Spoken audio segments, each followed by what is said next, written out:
Apocalipsis capítulo 2, versículos 1 al 4. Continuamos hoy, amigo oyente, nuestro viaje por el libro de Apocalipsis, y llegamos al capítulo 2.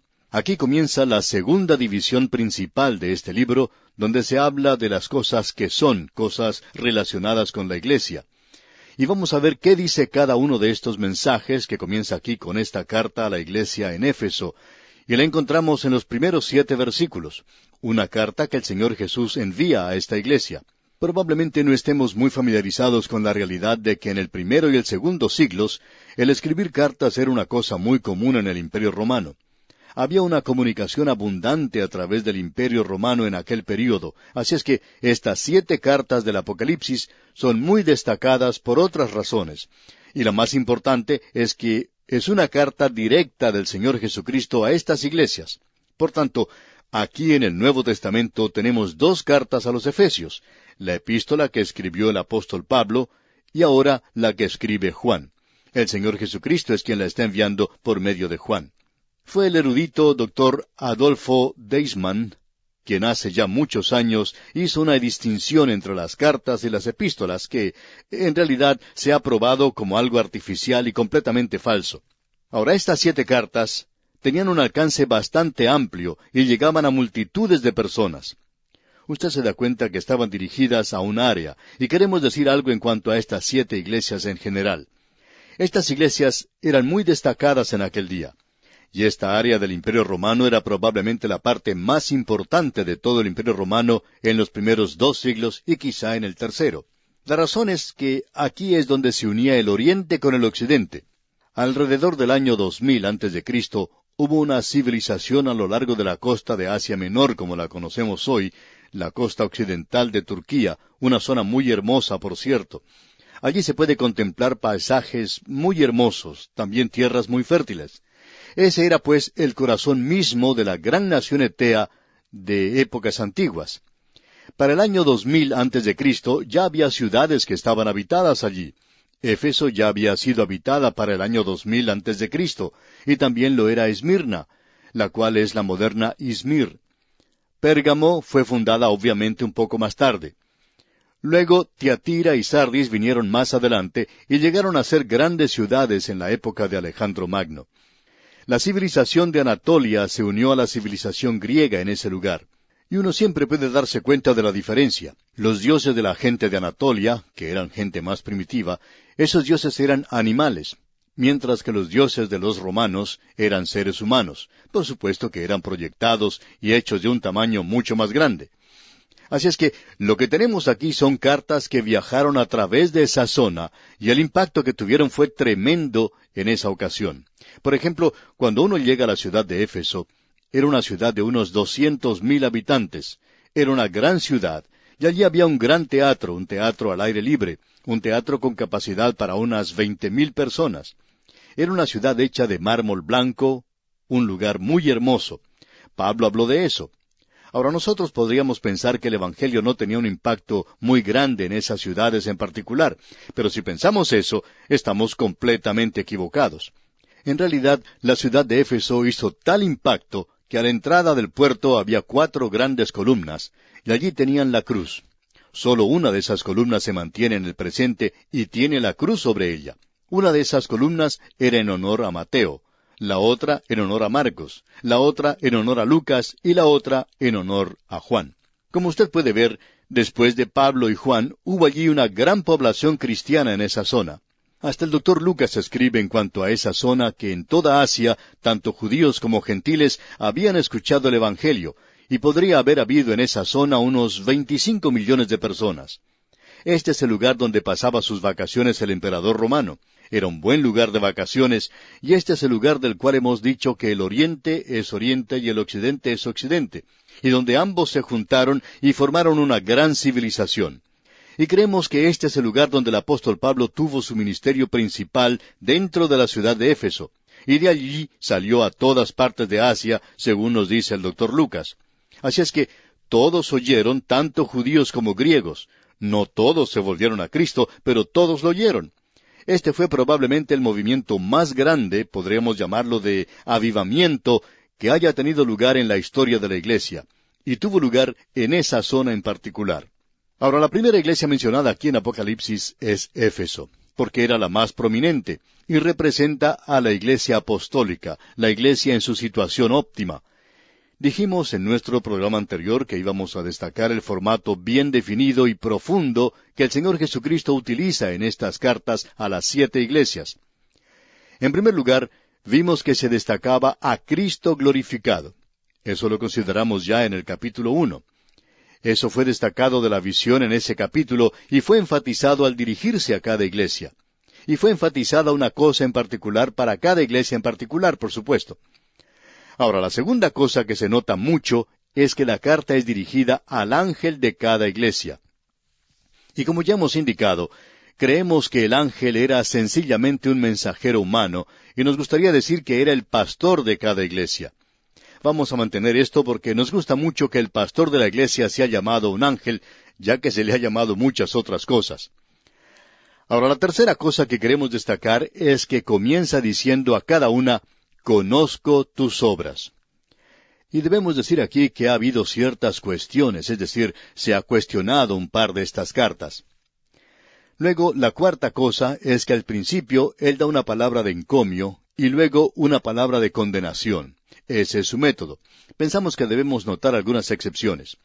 No hay palabra de condenación, por ejemplo, para las iglesias de Esmirna y Filadelfia. Esmirna era la iglesia mártir. Él no va a condenar a esa iglesia. Y Filadelfia era la iglesia misionera. Era la iglesia que estaba esparciendo la palabra de Dios. Y él no la condenó. No hay palabra de encomio para la iglesia de la Odisea. Esa es la iglesia apóstata. Ahora, la quinta cosa que deseamos destacar es que cada carta concluye con una advertencia. El que tiene oído, oiga lo que el Espíritu dice a las iglesias. Eso hace que éstas sean cartas tremendas, que hay aquí un mensaje tremendo. Queremos entrar ahora en el mensaje de esta carta que él escribe a Éfeso. Pero antes debemos decir unas palabras en cuanto a la ciudad de Éfeso, que por cierto era una ciudad muy hermosa. Cuando el apóstol Pablo llegó al puerto, había allí una gran avenida de mármol blanco, y aún existe en el presente. A cada lado había hermosos edificios, templos y muchos negocios donde se podía hacer compras, negocios que hoy las damas utilizan para comprar recuerdos. Hacia la derecha había un gran mercado, y luego más adelante, del lado de la montaña, había un anfiteatro. Y quizá no deberíamos llamarlo anfiteatro, sino un gran teatro donde se podían sentar unas 20,000 personas. Más lejos, hacia la izquierda, había así un gran anfiteatro donde podían sentarse unas 100,000 personas. Había ocasiones en las cuales probablemente se podían reunir de 1 a 2 millones de personas en esa ciudad de Éfeso. Y aquí es donde el apóstol Pablo estuvo con su ministerio principal, y donde más tarde Juan llegó a ser pastor. Ahora, los de Anatolia establecieron primero la ciudad alrededor del templo de Diana.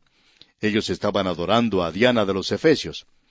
Al principio este templo era hecho de madera. Fue construido en primera instancia en un lugar muy bajo, al lado del océano, y el puerto llegaba hasta allí. Con el tiempo, el río Caister y el río Meandro, un río serpenteante pequeño, cuyas aguas bajaban cargadas de lodo y arena, lo cual hace de ese río algo así como una sopa, no agua sencillamente, sino sopa, porque lleva tanto sedimento. Con el tiempo, pues, esos ríos hicieron que pronto se llenara la zona alrededor del templo para la época en que llegó allí Alejandro Magno. Y de paso digamos que la noche en que nació Alejandro Magno se quemó ese templo, y luego cuando él llegó a la ciudad, él sencillamente se la entregó a uno de sus generales llamado Lisímaco. Ahora Lisímaco trató de evacuar la gente de ese lugar, porque el puerto ya se estaba llenando de arena, y él hizo entonces que la gente fuera a un lugar más alto. Y allí es donde uno puede apreciar las ruinas de la ciudad en el presente, la ciudad que existía allí cuando llegó allí el apóstol Pablo. Luego, sobre las ruinas, donde había estado el antiguo templo, la gente colocó carbón y pieles, ya que era un lugar muy bajo, y allí construyeron el templo de Diana. Y este llegó a ser una de las 7 maravillas del mundo antiguo. Y allí estaba edificado sobre un cimiento artificial de piel y carbón. Eso lo hacía a prueba de terremotos, y fue edificado en esa zona pantanosa. Sus puertas fueron talladas en madera de ciprés. Su escalinata fue tallada también de madera de ciprés. Este lugar era como una galería de arte con obras maestras de Praxíteles, Fidias, Escopas, Policleto y el famoso cuadro de Alejandro Magno por Apeles estaba allí. Pero detrás de una cortina púrpura se encontraba el ídolo terrible, el ídolo más sagrado del paganismo, Diana, la de muchos pechos. Ese lugar llegó a ser un banco donde se depositaba el dinero de Asia. Era el templo griego más grande que se haya construido. Tenía unos 127 metros de largo por 60 de ancho. Había más de 100 columnas exteriores y existe cierta diferencia de opinión en cuanto al tamaño exacto del templo, pero era 4 veces más grande que el Partenón de Atenas. Y fue finalmente destruido por los godos allá por el año 256 después de Cristo. Así es que allí estaba este gran templo, el templo que estaba allí en la época del apóstol Pablo, donde se practicaba la inmoralidad más crasa que uno puede imaginarse, porque cuando uno avanza más adentro, todo eso se convertía en orgías sexuales, y su nombre era cambiado de Diana a Cibeles. Ahora eso le da a usted una idea de ese lugar. Si usted quiere tener una idea de lo grandioso que era ese templo, en lo que a belleza física se refiere, si usted llega a visitar la ciudad de Estambul, puede ir a ver el templo de Santa Sofía, y allí puede apreciar unas hermosas columnas verdes que fueron tomadas del templo de Diana. Eso lo hizo Justiniano cuando él construyó Santa Sofía. El templo de Diana era en realidad una cosa muy hermosa. Ella era la diosa oriental de la fertilidad, la de muchos pechos. Ella tenía un tridente en una mano y un mazo en la otra, y era una imagen muy tosca la que estaba en el templo, y era adorada probablemente por la mayor cantidad de personas que cualquier otra forma de idolatría. Los adoradores se entregaban a los ritos religiosos más bajos de sensualidad, orgías, bacanales, y todo eso tenía lugar allí, practicadas en exceso y con gran vicio. Lo que allí tenía lugar, amigo oyente, hacía que la nueva moralidad del presente pareciera un paseo de una escuela dominical. Usted recordará que el apóstol Pablo llegó allí en su tercer viaje misionero. Allí comenzó su ministerio y por 2 años él estuvo en la escuela de Tirano. Allí predicaba la palabra. Pero estaré en Éfeso, decía, hasta Pentecostés, porque se me ha abierto puerta grande y eficaz, y muchos son los adversarios. Juan, el apóstol del amor, el hijo del trueno, llegó a ser un pastor. Él fue exiliado, y luego de haber pasado 10 años en el exilio y en la prisión, él regresa a Éfeso y es sepultado allí. Y está sepultado en la Basílica de San Juan, que es el punto más elevado en ese lugar. El Señor Jesucristo, pues, habla a esta iglesia en medio de un materialismo craso, un animalismo que degrada, un paganismo despreciable, ruin. Escuche usted ahora lo que Él dice cuando le habla a esta iglesia, porque creemos francamente que este es uno de los más importantes de todos. Demos inicio a este capítulo 2, leyendo el versículo 1 que dice: «Escribe al ángel de la iglesia en Éfeso, el que tiene las 7 estrellas en su diestra, el que anda en medio de los 7 candeleros de oro, dice esto». Usted puede notar que Él sostiene la iglesia con su mano. Está bajo su control. No lo tiene ahora, pero lo tenía entonces. Y Él anda de un lugar a otro. Creemos que Él todavía está andando de un lugar a otro y todavía está juzgando a la iglesia. Ahora Él tiene 7 palabras de encomio que dice a esta iglesia. Leamos el versículo 2. «Yo conozco tus obras y tu arduo trabajo y paciencia, y que no puedes soportar a los malos, y has probado a los que se dicen ser apóstoles y no lo son, y los has hallado mentirosos». Es necesario que comprendamos que está hablando a los creyentes. Dios no le pide al mundo perdido que haga obras. El apóstol Pablo, escribiendo en su epístola a Tito, dice en el capítulo 3, versículo 5, «Nos salvó, no por obras de justicia que nosotros hubiéramos hecho, sino por su misericordia, por el lavamiento de la regeneración y por la renovación en el Espíritu Santo». Eso es lo importante. El apóstol Pablo dice también en su epístola a los Romanos, capítulo 4, versículo 5, «Mas al que no obra, sino cree en aquel que justifica al impío, su fe le es contada por justicia». Cristo está hablando aquí a los suyos después que han sido salvos. Él entonces quiere hablar con ellos en cuanto a buenas obras, y tiene mucho que decir en cuanto a esto. Se nos dice a nosotros, «Porque por gracia sois salvos por medio de la fe, y esto no de vosotros, pues es don de Dios, no por obras para que nadie se gloríe. Porque somos hechura suya, creados en Cristo Jesús para buenas obras, las cuales Dios preparó de antemano para que anduviésemos en ellas». Y el mismo apóstol Pablo podía escribirle a Tito y decirle, profesan conocer a Dios, pero con los hechos lo niegan, siendo abominables y rebeldes, reprobados en cuanto a toda buena obra. Esto es importante de notar de nuestra parte, amigo oyente. Alguien ha dicho que el creyente debería ser como un buen reloj, todo de oro, con el rostro abierto, que marche regularmente, en el que se pueda confiar y lleno de buenas obras. Así es que él está diciendo aquí a esta iglesia, como lo dijo el apóstol Pablo, sed llenos del Espíritu Santo. Y él les dijo lo que uno puede hacer con creyentes llenos del Espíritu Santo. Y ahora el Señor encomia o elogia a estos creyentes por sus buenas obras. Y luego dice, y su arduo trabajo. ¿Cuál es la diferencia entre obra y trabajo? Bueno, la palabra trabajo tiene significado de cansancio. Hay referencia de que el Señor Jesús se cansaba en algunas de sus jornadas o caminatas que tuvo. Los discípulos se cansaron trabajando con el Señor, se cansaron por el trabajo. Ahora, la tercera cosa que él menciona aquí es que los elogia por su paciencia. Y ese es el fruto del Espíritu Santo. La cuarta cosa es, y que no puede soportar a los malos. No podían soportar a los hombres malos. Luego tenemos la quinta mención aquí. Y has probado a los que se dicen ser apóstoles y no lo son, y los has hallado mentirosos. Ellos probaban a cualquiera que venía y decía que era un apóstol. Y si descubrían que no era un apóstol, entonces le decían que se apartara de ellos. Ellos le preguntaban si había visto a Cristo resucitado. Y rápidamente sabían si era o no era un apóstol. Y si no lo era, entonces le decían que se apartara de ellos, que saliera de la ciudad, y por lo general así ocurría. Es decir, que ellos siempre probaban a los que venían, algo que es muy cierto y necesario en la época presente, más de lo que era entonces. Ahora veamos el versículo 3 de este capítulo 2 de Apocalipsis. Y has sufrido, y has tenido paciencia, y has trabajado arduamente por amor de mi nombre, y no has desmayado. Notemos esto. Has trabajado arduamente por amor de mi nombre. Ellos habían sufrido, ellos estaban llevando la cruz porque habían creído en Cristo, habían creído en el nacimiento virginal, habían creído en su deidad, en su muerte de sacrificio. Y tenían que pagar un precio por eso. La séptima cosa que vemos aquí es que ellos no habían desmayado. En realidad debería decirse que no se habían cansado. ¿Qué es lo que él quiere decir aquí? Antes él había dicho que se habían cansado, y ahora dice que no se han cansado. Bueno, esta es una de las grandes paradojas de la fe cristiana, y podemos ilustrarlo con lo que dijo el doctor Moody en cierta ocasión, cuando llegó a su hogar después de una campaña que le había dejado agotado. Su familia le rogaba que no fuera a la siguiente reunión, y él les dijo, me canso en el trabajo, pero no del trabajo. Y hay mucha diferencia, amigo oyente. Uno puede cansarse en la obra de Cristo, pero es algo trágico si usted se cansa de la obra de Cristo. Estas son las palabras de encomio que él tenía que decirle a la iglesia apostólica. 7 palabras de encomio.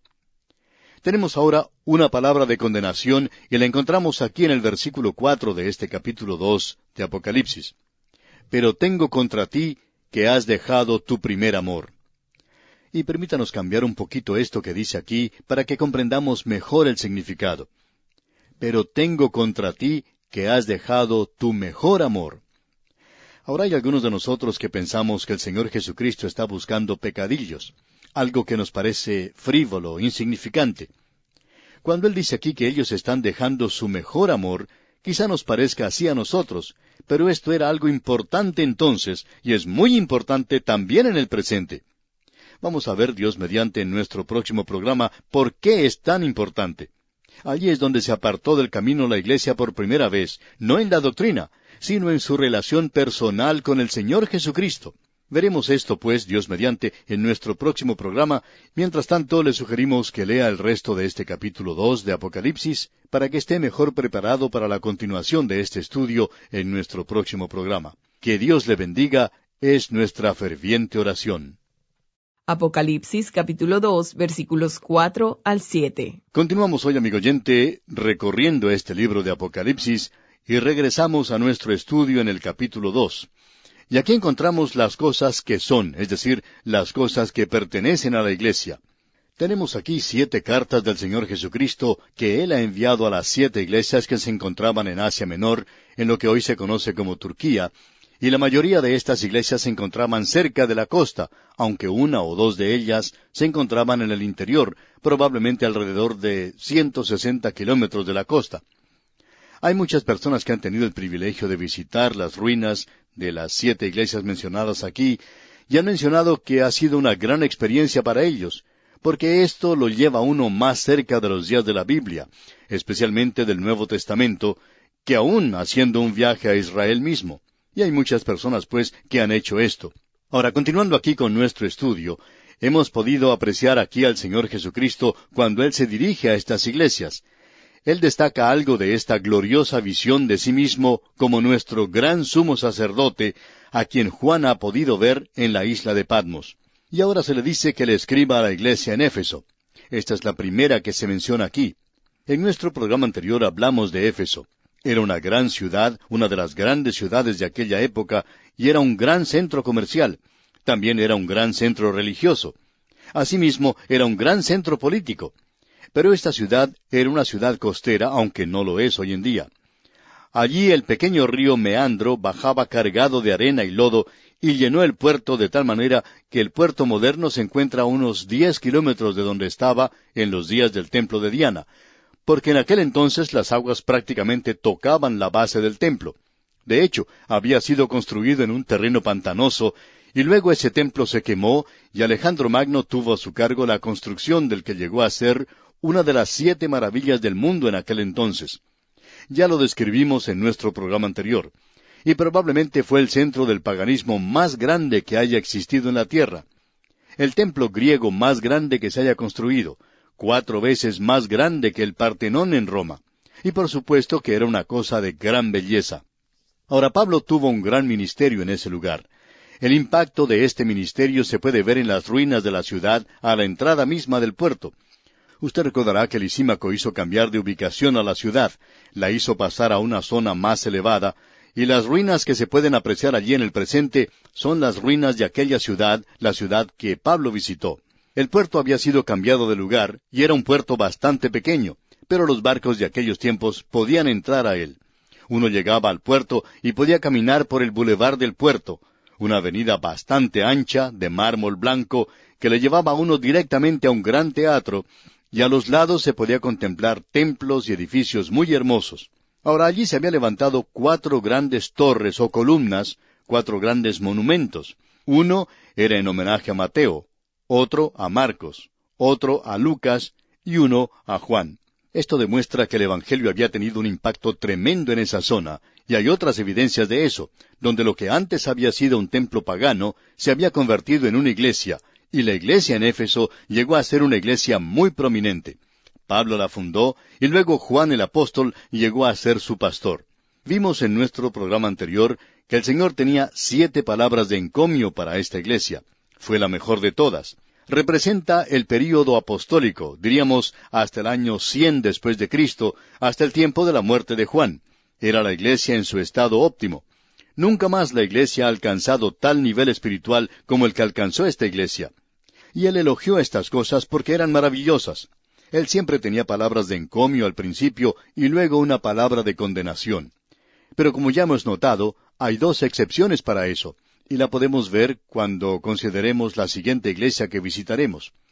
Ahora, en el versículo 4 tenemos una palabra de condenación. Dice, pero tengo contra ti que has dejado tu primer amor. Esto parece que fuera algo sin importancia, trivial. ¿Por qué dice esto? Lo que él estaba diciendo en realidad es, ustedes están dejando su mejor amor. Ellos no lo habían hecho aún. Y es algo difícil para nosotros, en este día frío e indiferente en el que nos toca vivir, en esta era escéptica y cínica en la que vivimos, donde la iglesia se ve envuelta en las cosas del presente, es decir, que el mundo se ha metido dentro de la iglesia en una forma muy definida. Pero usted y yo hoy, amigo oyente, no podemos concebir la devoción intensa y entusiasta a la persona de Cristo que tenía la iglesia primitiva. El Espíritu Santo había llevado a los creyentes en Éfeso a una relación íntima y personal con el Señor Jesucristo, donde ellos podían decirle a Él, y confiamos que usted y yo podamos decir, Señor Jesucristo, yo te amo. Y ellos ahora se estaban apartando de ese primer amor. Y amigo oyente, en Éfeso siempre se podía encontrar atracciones. Era una gran ciudad, y eso estaba comenzando a apartarlos y separarlos. Y era una iglesia que llegó a ser una iglesia muy poderosa en lo que se refiere al evangelismo en toda esa zona, donde había unos 25 millones de personas, y aún los emperadores romanos y la nobleza de aquel día llegaban a escuchar el evangelio. Ellos tuvieron la oportunidad de oírlo, y pudieron ver la actuación del Espíritu de Dios de una manera tal que probablemente no se ha duplicado desde entonces. Hay algunas personas que han llegado a tener esa relación personal tan cerca del Señor Jesucristo. Por ejemplo, David Brainerd, misionero norteamericano a los indios de los Estados Unidos, quien sufría de tuberculosis, viajaba mucho a lomo de caballo, y a veces él sufría un ataque, una convulsión, vomitaba sangre, perdía el conocimiento y caía de su caballo y quedaba tendido allí sobre la nieve. Cuando esto le sucedía, su caballo permanecía allí a su lado. Y cuando él recobraba el conocimiento, volvía a subirse al caballo y a continuar su viaje para predicar a los indios. Y él exclamaba, «Señor Jesucristo, yo te he fracasado, te he fallado, pero tú sabes que yo te amo». Nos admira, amigo oyente, ver gente como él en el pasado que han tenido una relación muy personal e íntima con el Señor Jesucristo. Y amigo oyente, eso es de suma importancia aún en el presente.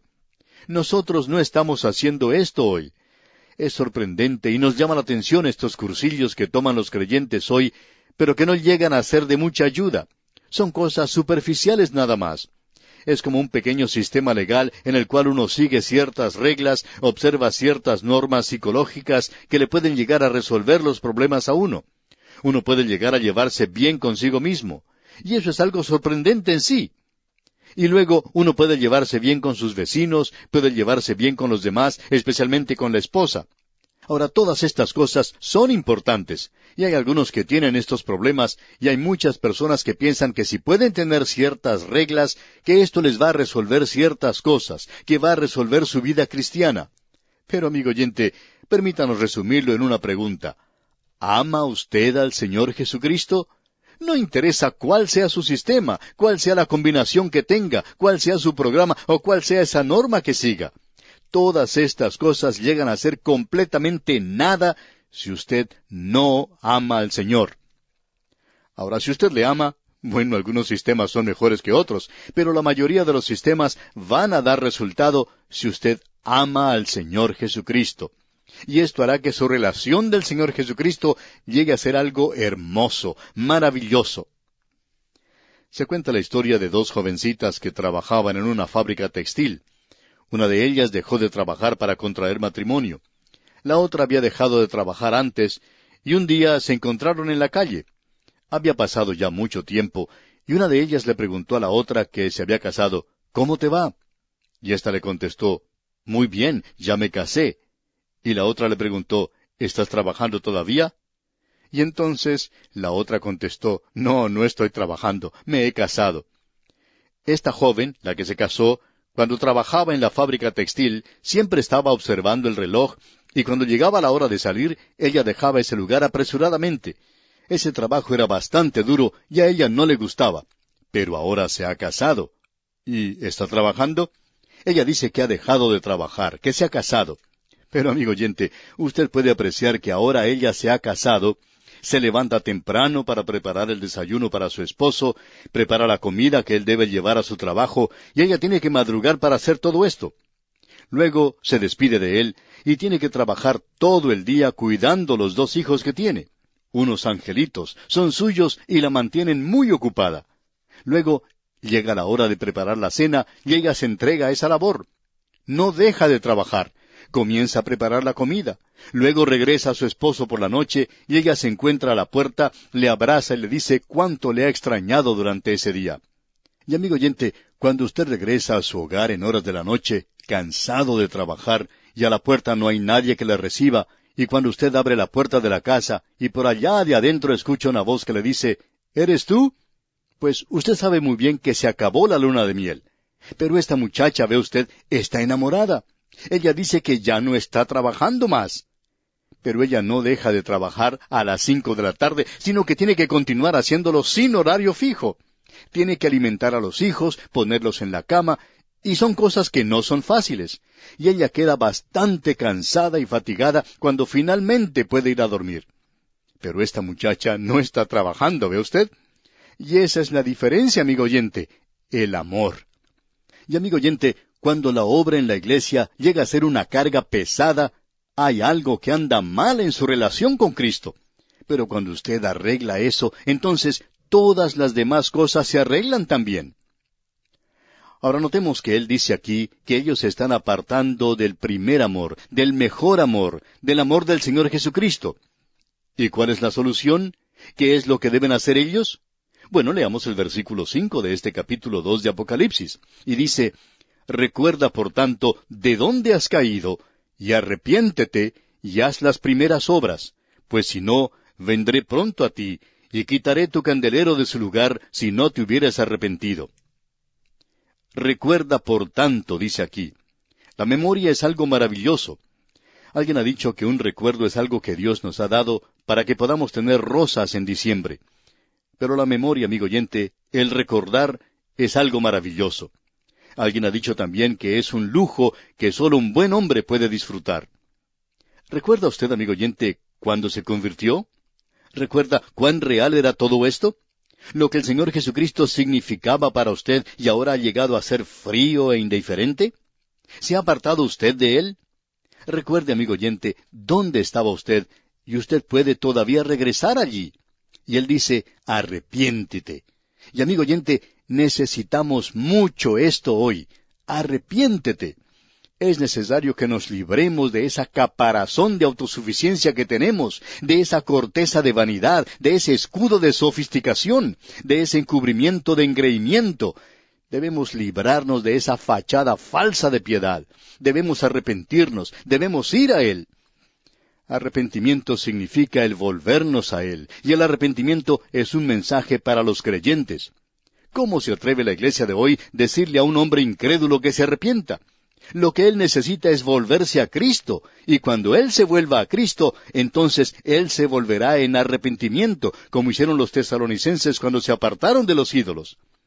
Cualquiera sea su pecado, amigo oyente, usted se volverá de él. Pero primero es necesario volverse hacia Cristo. Así es como lo hicieron los tesalonicenses.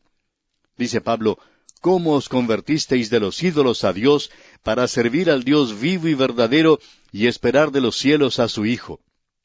Pero la iglesia necesita arrepentirse y ese es un mensaje que ellos no quieren escuchar hoy. Arrepiéntete y haz las primeras obras, pues si no, vendré pronto a ti y quitaré tu candelero de su lugar si no te hubieras arrepentido. Recuerda, arrepiéntete, vuélvete a Él, pues si no, vendré pronto a ti, y quitaré tu candelero de su lugar si no te hubieras arrepentido. Ahora él dice aquí, y quitaré tu candelero de su lugar. ¿Cuántas iglesias han sido cerradas? Por un tiempo había multitudes allí, pero ya no ocurre así, amigo oyente, porque ya no se enseña allí la palabra de Dios. Amigo oyente, permítanos decirle que él aún está observando esos candeleros, y a él no le molesta cortar la mecha un poco cuando comienza a humear. Y tampoco le preocupa apagarla cuando ya no quiere dar más luz. Luego, él dice a esta iglesia aquí en el versículo 6 del capítulo 2 de Apocalipsis, pero tienes esto, que aborreces las obras de los nicolaitas, las cuales yo también aborrezco. Y vamos a tener a estos nicolaitas ante nosotros ahora. Y debemos decir que esta palabra nicolaitas es una palabra doble. Nico significa gobernar o conquistar, y laos significa la gente. De allí proviene la palabra laico. Es difícil explicar quiénes eran los nicolaitas. Hay algunos que opinan que era una orden sacerdotal que estaba comenzando a formarse y que estaban tratando de gobernar a la gente. La segunda opinión es que no hay forma de identificar a este grupo en ninguna de las iglesias primitivas o de las que vinieron después. Y luego hay una explicación que se ofrece, y es que había un hombre llamado Nicolás de Antioquía, que era un apóstata de la verdad, y que había formado un culto gnóstico, autónomo, en el cual se pensaba que uno podría practicar el pecado para poder comprenderlo. Ellos se entregaron a las cosas sensuales con la explicación de que estos pecados no tocaban el espíritu. Y estos nicolaitas entonces se refiere a este culto. Creemos que esta es la mejor explicación. Y la iglesia en Éfeso aborrecía esto. Y más adelante vamos a ver que la iglesia en Pérgamo lo toleraba. Ahora, en el versículo 7 de este capítulo 2 de Apocalipsis leemos, «El que tiene oído, oiga lo que el Espíritu dice a las iglesias. Al que venciere, le daré a comer del árbol de la vida, el cual está en medio del paraíso de Dios». Aquí dice, «El que tiene oído, oiga». Es decir, el que tiene un oído untado con sangre. No todos pueden escuchar la palabra de Dios. Sabemos que pueden oír un sonido audible, pero no captan el mensaje. Y esta es una frase que el Señor utiliza para alertar nuestros oídos sordos. Usted recuerda que Él utilizó esta expresión, tienen oídos para oír, pero no oyen. Ahora Él está hablando a aquellos que tienen una percepción espiritual. Y esperamos, amigo oyente, que usted le esté escuchando a Él. El Espíritu aquí es el Espíritu Santo, el que enseña a la iglesia y dice, al que venciere. Eso se refiere a los creyentes genuinos, y nosotros solo podemos vencer a través de la sangre del Cordero. Luego Él dice, le daré a comer del árbol de la vida. Usted recuerda que al hombre le fue prohibido comer de este árbol después de la caída. En el cielo, ese cartel que dice, prohibido comer, será quitado de ese árbol, y todos nosotros tendremos el privilegio de comer del árbol de la vida. No sabemos qué clase de fruto tiene ese árbol. Creemos que esto nos va a permitir vivir en una manera extraordinaria. La mayoría de nosotros, en realidad, no sabemos cómo vivir aquí. Tenemos una existencia, por así decirlo, vegetal. Pero allí vamos a tener una existencia frutal, cuando podamos comer del árbol de la vida. Y vamos a vivir como nunca antes habíamos vivido. Ahora aquí se menciona el paraíso de Dios. Y esto significa el jardín de Dios. El cielo es un jardín donde prevalece lo verde, y no es solamente un lugar con calles de oro. Hay muchas personas que creen que el cielo es un lugar donde abundan los palacios, y todo está pavimentado con oro, las calles son de oro.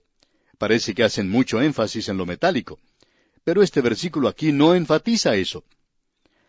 Ahora con esto llegamos a la carta escrita a la iglesia de Esmirna. La iglesia que acabamos de observar en Éfeso representa a la iglesia en su estado óptimo, la iglesia apostólica. Llegamos ahora a la iglesia en Esmirna, y de la iglesia apostólica que estaba tan cerca al Señor Jesucristo, que le amaba tanto, se nos presenta una iglesia mártir. Esta es la iglesia que murió por Él, la iglesia en Esmirna. Y esta ciudad todavía se encuentra en existencia. El nombre moderno quizá le haga difícil identificar. Está en Turquía y se llama Izmir. Pero es la misma ciudad y ha estado ocupada continuamente desde su fundación hace mucho tiempo ya. Y es una ciudad muy comercial hoy. Bueno, hablaremos de esto, Dios mediante, en nuestro próximo programa. Le invitamos, pues, a que nos acompañe mientras continuamos nuestro recorrido por el capítulo 2 de Apocalipsis y observamos y estudiamos esta carta que el Señor Jesucristo envía a la iglesia en Esmirna. Es nuestra oración que Dios le bendiga abundantemente. Apocalipsis capítulo 2, versículos 8 al 11. Continuamos hoy, amigo oyente, nuestro viaje por el libro de Apocalipsis. Estamos en el capítulo 2. Los capítulos 2 y 3 de Apocalipsis tratan de las cosas que son, es decir, de las cosas de la iglesia. Aquí tenemos 7 cartas del Señor Jesús a las 7 iglesias que estaban en Asia Menor, en esa época en particular. Sabemos que Asia Menor es lo que hoy conocemos como Turquía. Estas 7 iglesias fueron seleccionadas por una razón muy bien definida, porque cada una de ellas presenta ante nosotros un cierto segmento de la historia de la iglesia, y ya estamos bien avanzados en el día de hoy. Vimos en nuestro programa anterior que la iglesia en Éfeso, la primera carta, representaba a la iglesia apostólica. Comenzaba con Pentecostés hasta el año 100 después de Cristo.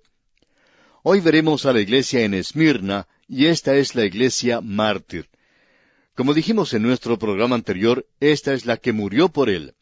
De la palabra Esmirna obtenemos la palabra mirra. En realidad significa sufrimiento. Y esta ciudad aún se encuentra en existencia. El nombre moderno quizá le haga difícil identificarla. Está en Turquía y se llama Izmir. Pero es la misma ciudad y ha estado habitada continuamente desde su fundación hace ya mucho tiempo. Es una ciudad muy comercial y hay algunas personas que opinan que Izmir llegará a ser más grande que Estambul algún día. Por cierto que será mayor comercialmente. Y a causa de eso, y de la gran cantidad de gente que vive allí, y a la gran expansión, ya que cubre la mayor parte de las ruinas de la antigua ciudad, uno puede quedarse sin apreciar toda su belleza. Su puerto es uno de los más hermosos y de gran tamaño. Izmir es una de las ciudades más hermosas de Asia. Se le llama una flor, una corona, un adorno, y ha sido llamada la corona de toda Asia. La Acrópolis se encuentra en el monte Pagus. El comienzo de la ciudad se remonta al año 2000 a.C., y era entonces una ciudad etea en las laderas del monte Pagus, y más tarde fue edificada por Alejandro Magno. Él tuvo mucho que ver con la edificación de esta ciudad. La ciudad tenía grandes y hermosos bulevares o avenidas a lo largo de las laderas del monte Pagus. Y en la cumbre se encontraba la ciudad. Se la llamaba la ciudad coronada porque estaba rodeada por una hilera de flores y de árboles de rayán.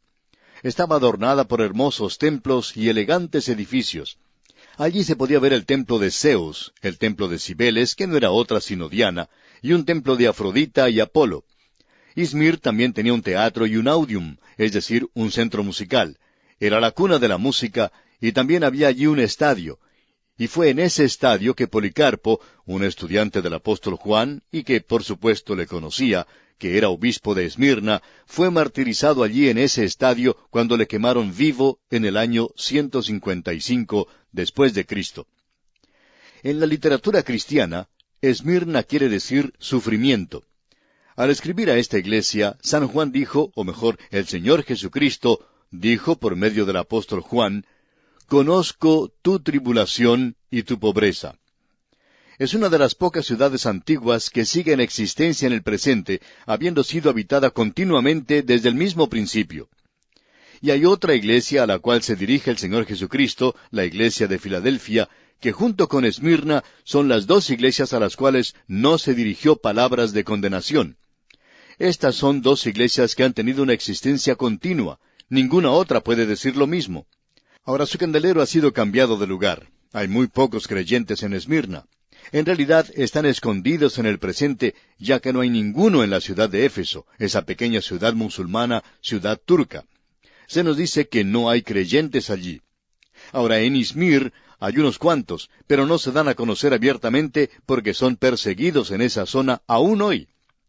Hay mucho que pudiéramos decir en cuanto a esta ciudad, pero quisiéramos ahora ver algo del formato, del estilo que usa el Señor Jesucristo al escribirle. Esta ciudad cubre un período desde el año 100 después de Cristo hasta aproximadamente 314 después de Cristo, desde la muerte de Juan hasta el edicto de tolerancia de Constantino, que fue dado en el año 313 después de Cristo, lo cual puso fin a la persecución de los cristianos, no solo en Esmirna, sino en todo el Imperio Romano, especialmente en Roma. Vemos que los líderes de la iglesia fueron muertos al principio. Pero veamos lo que nos dice el texto aquí en el versículo 8 del capítulo 2 de Apocalipsis. Y aquí tenemos al Señor Jesucristo dirigiéndose a esta iglesia, y es un mensaje muy breve, de encomio en su totalidad. Leamos el versículo 8. Y escribe al ángel de la iglesia en Esmirna, el primero y el postrero, el que estuvo muerto y vivió, dice esto. Esta carta es enviada al mensajero de la iglesia en Esmirna. El Señor Jesucristo tomará de esa visión de las cosas que has visto, el Cristo glorificado, nuestro gran sumo sacerdote entre los candeleros de oro.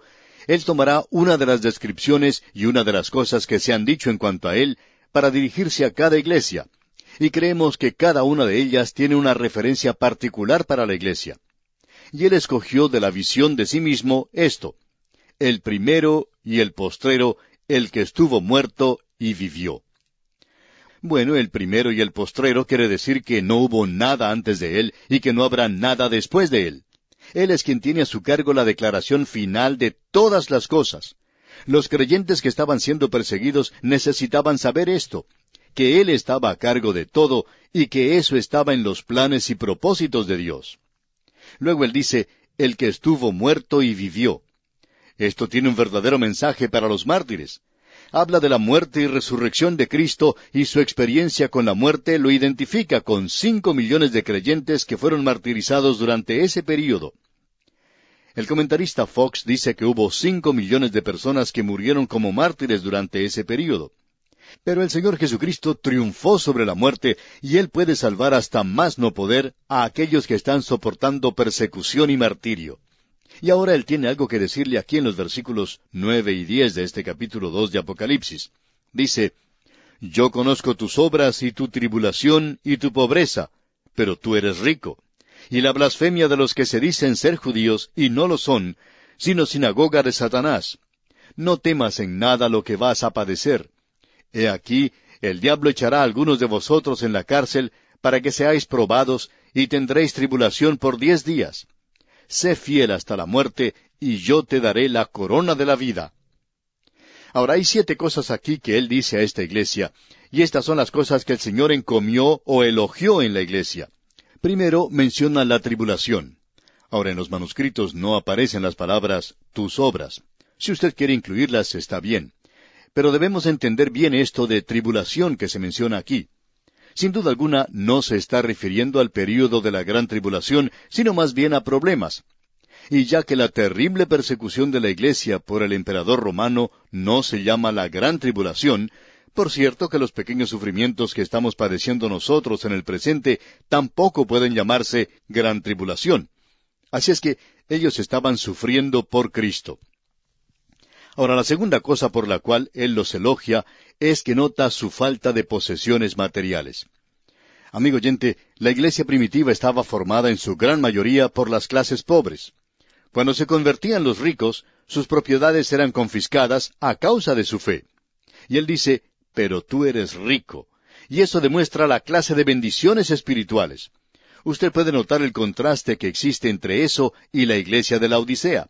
Eso lo veremos más adelante, pero la iglesia en la Odisea era rica. Pero nuestro Señor le dijo, tú eres pobre y no lo sabes. A veces uno tiene la oportunidad de visitar algunas iglesias en diferentes lugares donde hay conferencias y convenciones, y allí uno puede encontrar a personas que les gusta contar que en su congregación hay varios millonarios. Y en realidad es bueno que le digan a uno eso porque uno nunca podría enterarse de otra manera. Usted nunca se enteraría de que son millonarios por la forma en que apoyan los esfuerzos misioneros, de eso estamos seguros. Pero de todos modos, a ellos les gusta hablar de la prominencia, de personas prominentes que son miembros de su iglesia, de personas ricas que pertenecen a su iglesia. Pero amigo oyente, esta iglesia mártir no podía jactarse de eso. Ellos habían sido esclavos que habían sido liberados o que habían huido, o gente pobre. No había muchos de ellos que fueran ricos ni que tuvieran propiedades. Ahora él también dice que esta gente decía que era judía y no lo era. Amigo oyente, usted sabe que solo ha habido un remanente a través de los años de esta gente que ha sido verdaderamente el pueblo de Dios. El apóstol Pablo dice que todo Israel no es Israel. Lo que hace al judío un judío, y lo que en realidad hace que pertenezca a la nación de Israel, es su religión. Eso es lo que lo identifica. En realidad, él era sirio. Eso fue lo que el Señor le dijo. Un arameo a punto de perecer fue mi padre. Allá en Deuteronomio capítulo 26, versículo 5. Ese era un cuadro de él. Esa era su nacionalidad. Eso es lo que él era racialmente. Pero ahora ellos han negado su religión, y aunque digan que son judíos, no lo son, porque cuando un judío abandona su religión, existe una duda de si es o no es judío. En Alemania ellos trataron de hacer eso, digamos de paso. Ahora, Esmirna era una ciudad de cultura. Muchos judíos habían dejado de lado su creencia en el Antiguo Testamento. Era una ciudad muy rica desde el mismo principio, y lo es hoy también. Ahora, la cuarta cosa que dice es, no temas en nada. Este es el ánimo del Señor dado en medio de la persecución. Es la segunda vez en este libro que el Señor ofrece esta clase de aliento. La historia nos dice que multitudes de personas fueron a sus muertes cantando alabanzas a Dios. En quinto lugar, tenemos que se nos presenta aquí que el diablo y Satanás son la misma persona.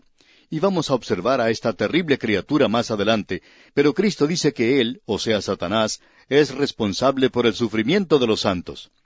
Nosotros por lo general acusamos de ser responsable a la persona más inmediata o a las circunstancias que son utilizadas por Satanás. Pero el Señor Jesucristo va a la raíz misma del problema. El autor de estos estudios bíblicos, el Dr. J. Vernon McGee, contaba que al escribir su libro en cuanto a por qué sufren los hijos de Dios, él pudo clasificar y ubicar todo lo que le ha sucedido a él bajo diferentes aspectos. Decía que Dios le estaba juzgando, Dios le estaba castigando. Y al principio él estaba un poco confundido, y muchas personas comenzaron a escribir diciendo que creían que Satanás era el responsable. Y opinamos que esa es la explicación y la razón por la cual tuvo tantos problemas físicos. Y él confiaba haber superado esa etapa, aunque por supuesto no tenía seguridad de ello. Ahora, la sexta cosa que se menciona aquí es, y tendréis tribulación por 10 días. Hubo 10 períodos de intensa persecución contra los creyentes de parte de 10 emperadores romanos, y queremos mencionarlos porque opinamos que es importante. En primer lugar, tenemos a Nerón, del año 64 al 68 después de Cristo. El apóstol Pablo fue decapitado bajo el reino de Nerón. Luego llegó Domiciano, desde el año 95 hasta el 96 después de Cristo, y él fue peor, mucho peor que Nerón. Juan fue exiliado durante ese período. Y luego tenemos a Trajano, de los años 104 al 117. Fue entonces cuando Ignacio fue muerto en la hoguera. Luego, Marco Aurelio, de los años 161 al 180. Policarpo fue martirizado en ese período. Tenemos después a Severo, no vamos a dar más fechas en cuanto a esto. Y luego Maximiano, Decio, Valeriano, Aureliano y finalmente Diocleciano en los años 303 al 313. Y él fue el peor emperador de todos. Aquí tenemos pues a 10 emperadores romanos que encabezaron una terrible persecución de los creyentes. Luego, la séptima cosa que él menciona es, sé fiel hasta la muerte. Esto indica que ellos eran mártires. Ellos fueron fieles hasta la misma muerte. Y él dice que les va a dar la corona de la vida. Esta es una corona especial para aquellos que sufren. Es muy interesante notar que el Señor tiene coronas especiales. Conocemos a muchos santos maravillosos que van a recibir esa corona algún día. Y queremos decirle a aquellos que nos escuchan hoy que si usted se encuentra en un lecho de dolor, quizá puede ser una persona paralizada, y se ha preguntado estas cosas. Bueno, aquí tenemos algo que se menciona que será bueno para usted algún día. Va a recibir algo que ninguna otra persona recibirá, con excepción de quienes se encuentran en su propio grupo, por supuesto. Santiago dice allá en su epístola, capítulo 1, versículo 12, Bienaventurado el varón que soporta la tentación, porque cuando haya resistido la prueba, recibirá la corona de vida que Dios ha prometido a los que le aman. Y esa corona de la vida indica que la disfrutará algún día a lo sumo. ¿Qué cosa más gloriosa le espera a aquellos de los oyentes que son inválidos hoy, que se encuentran en lechos de dolor y enfermedad? Quiera Dios bendecirle, amigo oyente, porque es cosa muy gloriosa esta esperanza. Luego el versículo 11 de este capítulo 2 de Apocalipsis dice, El que tiene oído, oiga lo que el Espíritu dice a las iglesias. El que venciere, no sufrirá daño de la segunda muerte. ¿Le está escuchando usted a él hoy, amigo oyente? ¿Le está hablando él a usted? El que venciere no sufrirá daño de la segunda muerte. Dwight L. Moody lo expresó de la siguiente manera. Aquel que ha nacido una vez tiene que morir 2 veces. Aquel que ha nacido 2 veces solo debe morir una vez. Y quizá ni siquiera tenga que morir una vez. No sufrirá daño de la segunda muerte. Esa es la muerte que ningún creyente va a experimentar. La primera muerte es relativa al cuerpo. La segunda muerte es el alma y el espíritu, una separación eterna de Dios. Eso es lo que significa. Y ningún creyente tiene que pasar por esto. Llegamos ahora a la carta de Cristo a la iglesia de Pérgamo. Izmir es una gran ciudad que puede ser visitada por muchos en el presente cuando van a ese país. Allí se encuentra el aeropuerto, también hay muchos hoteles. Si usted viaja unos 100 kilómetros al sur, llega hasta Éfeso. Pero si viaja unos 110 kilómetros al norte, llega a Pérgamo. Estas son las 3 grandes ciudades. Eran ciudades de la realeza y competían la una con la otra. Izmir era el gran centro comercial, Pérgamo era el gran centro religioso, y Éfeso era el gran centro político.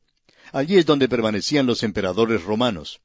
Allí se encuentra un hermoso bulevar, una hermosa avenida de mármol, y a lo largo de la calle uno puede contemplar el templo de Trajano. En realidad es una gran fuente y luego el templo. Y allí también se encuentra el templo de Adriano. Allí adoraban a los emperadores, pero primordialmente era un gran centro político. Llegamos ahora, pues, al gran centro religioso, y aquí es donde está establecido el centro principal de Satanás.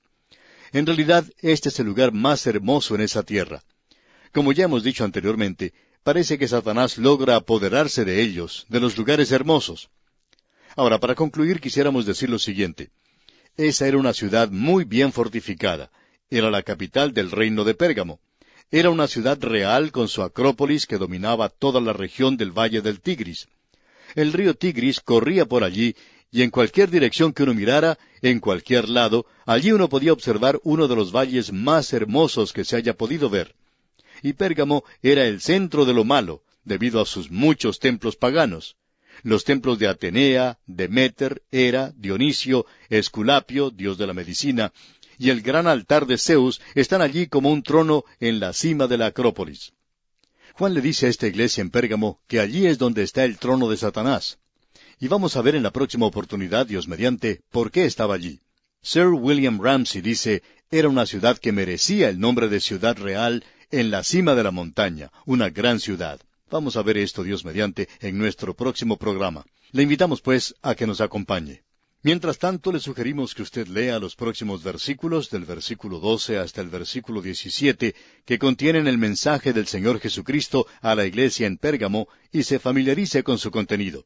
Es nuestra oración que Dios derrame sobre usted sus abundantes bendiciones. Apocalipsis capítulo 2, versículos 12 al 15. Continuamos hoy, amigo oyente, recorriendo este libro de Apocalipsis, y volvemos al segundo capítulo, y vamos a considerar el mensaje a la iglesia de Pérgamo. En el versículo 12, entonces, de este capítulo 2 de Apocalipsis, leemos, «Y escribe al ángel de la iglesia en Pérgamo. El que tiene la espada aguda de 2 filos, dice esto». Esta es la carta de Cristo a la iglesia en Pérgamo. Esto lo ubicamos en el período histórico de la iglesia que comprende aproximadamente los años 314